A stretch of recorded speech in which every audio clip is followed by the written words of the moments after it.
Oi, pessoal, tudo bem? Hoje nossa aula de geografia inicia na página 156 da apostila. Essa página aqui, ó. As atividades econômicas na região sul. Então, vocês viram lá que a região sul, ela ocupa pouco espaço no Brasil, né? Ela é a menor região que nós temos. Porém, a população dela é bem grande, não condiz com o tamanho, né? Nós temos aí regiões muito maiores e que a população é menor. Porém, a atividade econômica nessa região, ela também é muito forte, né? São várias atividades. E lá no início do século XX, final do século XIX, nós vimos muito sobre a plantação de café, de cana-de-açúcar. E a região sul foi uma região que foi muito abalada por esse processo. Por quê? Devido ao clima dessa região, não era possível ter esse tipo de plantação. Muitas plantações não resistiam, né? E aí a monarquia dessa época, lembram que não era ainda a república, era a monarquia. Então a monarquia dessa época, o que ele fez? Ele não queria perder as terras, né? Jamais ele ia deixar um tanto de terra desse da região sul se perder só porque o plantio não era adequado para o tipo de economia daquela época. Então o que ele fez? Ele começou a incentivar os europeus a virem para a região sul. Lembram que nós falamos sobre os imigrantes que vieram para o Brasil? Então, muitos ficaram lá no Sudeste, né? Que nós vimos que foi a região com mais imigrantes, né? Com maior número de imigrantes. Mas a região Sul também recebeu bastante. Tem até uma lista aqui na apostila das famílias que vieram para cá. Olha só, tem famílias de portugueses que já estavam aqui, então vieram mais. Espanhóis, italianos, alemães, ucranianos, russos, suíços, japoneses, sírios e entre outros. Olha que diversidade, né, pessoal?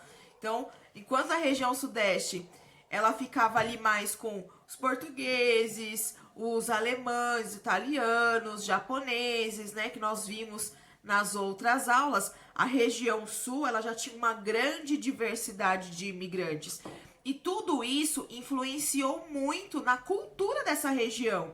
Então lá vocês podem observar que até as construções são muito parecidas com as construções lá da Europa. As comidas típicas ficaram muito parecidas porque sofreram influência dessas pessoas, desses imigrantes que trouxeram seus costumes para a região sul. Então, até hoje, pessoal, tem alguns lugares da região sul que tem até festas temáticas da região europeia, danças, as danças são muito parecidas, a questão da culinária também. Lá na página 157, vocês podem ver sobre a agricultura e a pecuária na região sul. Então, lá no século XIX, esses imigrantes, quando chegaram lá na região sul, eles começaram a se instalar em pequenas propriedades dessa região, tá? Inicialmente, eles começaram a ficar mais próximos das áreas litorâneas, tá bom? Que foi onde nós vimos que teve a maior devastação. Lembra na semana passada que nós vimos a vegetação litorânea como foi devastada? Então agora vocês já conseguem entender um pouquinho melhor, né? As instalações dos imigrantes mexeram bastante com a vegetação, tá? E aí, para eles poderem sobreviver, tinham que trabalhar todos da família. O pai, a mãe, os filhos, todos iam trabalhar. E naquela região ficou muito forte a questão da criação de porcos e aves, tá?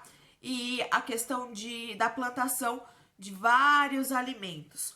Só que isso começou a crescer bastante, crescer muito. E essas pequenas propriedades começaram a produzir muito. Por quê? Eles não visavam somente ali a troca deles interno daquela região. Eles começaram a pensar na exportação também, certo? E o que aconteceu? Isso foi até mais ou menos ali a década de 1970, ok?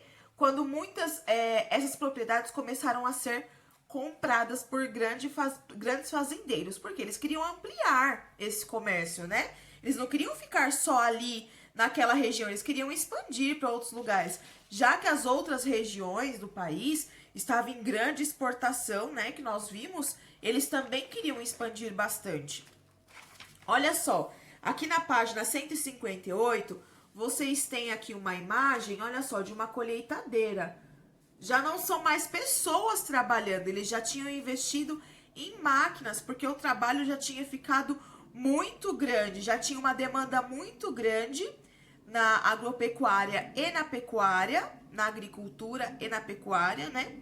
E aí eles já começaram a investir em máquinas para fazer esse processo, porque somente a mão de obra não estava dando conta. E o que aconteceu com esse trabalhador rural, né? Com essas pessoas que trabalhavam na agricultura? Eles começaram a migrar para outras regiões do país chamadas de fronteiras agrícolas.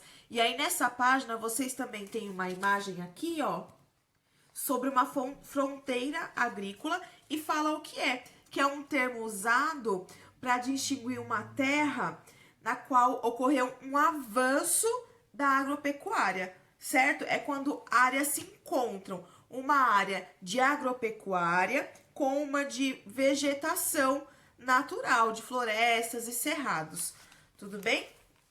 E aqui na página 159, vocês têm um mapa, olha só, que mostra para onde foram, para onde que eles migraram, olha só. Eles saíram daqui do sul e eles foram em direções a diversas outras regiões, tá bom? E aí vocês conseguem observar para onde que esses trabalhadores que foram substituídos pelas máquinas foram. Então aqui na página 159 começa o trabalhando com mapas. Aí vocês vão ler aqui o enunciado dessa questão, tá bom? E irão responder a página 160, que é essa página aqui, até o exercício 5, letra B, da página 161, tá bom, pessoal? Qualquer dúvida é só me chamar. Um beijo e até a próxima aula.